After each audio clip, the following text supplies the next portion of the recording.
Lebanon से Israel पर रॉकेटों से हमला, यहूदी बस्ती में आग भड़क उठी, 2 शहरी जख्मी।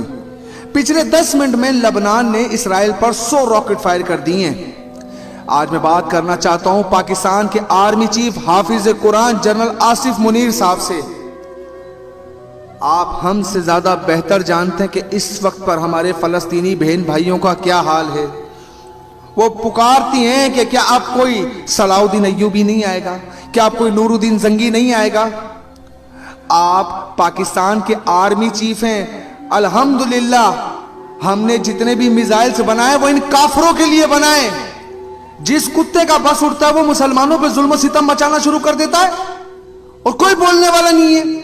पूरी दुनिया में मुसलमान हैं और इतने मुसलमान तादाद में होने के बाद मुझे आका अलैहिस्सलाम की वो हदीस मुबारक याद आ जाती है कि जब नबी अलैहिस्सलाम ने फरमाया कि उम्मत पर एक ऐसा वक्त आएगा कि उस पर काफिर झपट पड़ेंगे, तो सहाबा कराम ने अर्ज की, या रसूल अल्लाह, क्या मुसलमान तादाद में कम होंगे?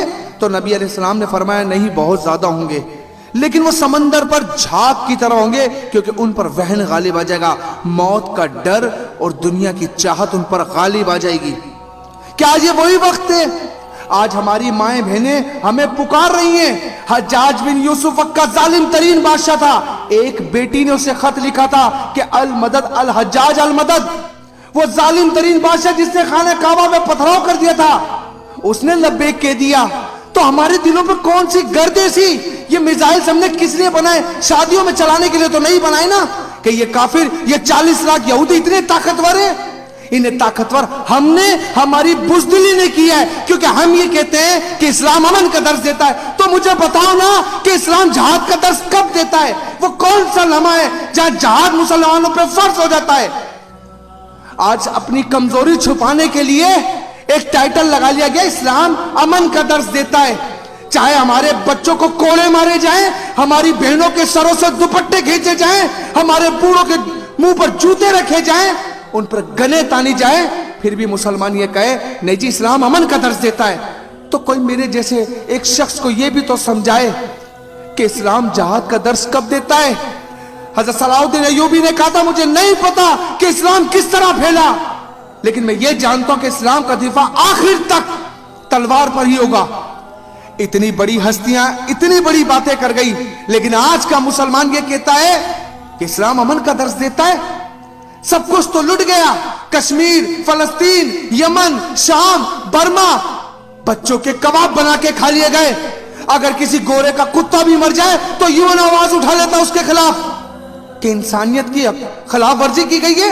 मुसलमान का खून इतना सस्ता है, मुसलमान के लिए कोई बोलने वाला नहीं है कि हर एक शख्स अपने अपने खित्तों में बैठकर, अपने अपने मुल्कों में बैठकर अपने मुल्क की हिफाजत करेगा तो बरोज़े क़यामत वो अल्लाह को क्या जवाब देगा?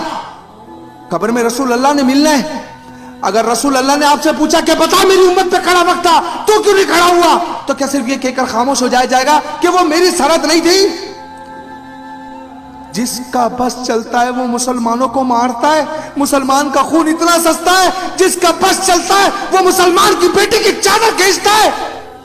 मेरे नबी ने तो काफिर की बेटी को भी चादर उड़ाई, तो फिर ये कैसे हो सकता है कि मुसलमान की बेटी की चादर खींची जा रही हो और मुसलमान खामोश हो जाए? और मेरे नबी अलैहिस्सलाम वहां पर अश्कबार नहीं होंगे गुंबद खजरा में? आफिया सिद्दीकी को ले गए, हम कुछ ना कर सके, मुसलमानों के कबाब बना लिए, हम कुछ ना कर सके। तो मुझे बताओ ना कि हमने कब कुछ करना है? अगर गैरत खाकर अपने जिस्म का हिस्सा समझकर लेबनान की तरह हमने भी एक कदम उठाया होता तो शायद आज हमारा सर फख्र से बुलंद होता। लेकिन ना हम कश्मीर के लिए कुछ कर सके, ना हम बर्मा के लिए कुछ कर सके, और ना ही आज हम फलस्तीन बैतुल मुकद्दस के लिए कुछ कर पा रहे।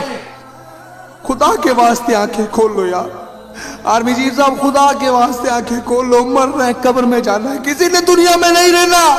दिल फटता है जब अपनी उन माँ बहनों को देखते हैं, क्योंकि फलस्तीन की माँ बुज़दिल नहीं जनती, फलस्तीन की माँ बहादुर जनती है। वो दिलेरी से लड़ रहे हैं, उन्हें जरूरत है तो आज मुसलमानों के एक होने की, वो हमें आवाजें दे रहे हैं। खुदा कोई स्टेप जरूर ले। बस मैं यही कहना चाहता हूं कि इस चीज का जवाब सख्ती से दिया जाए। अस्सलाम वालेकुम वरहमतुल्लाहि वबरकातुहू।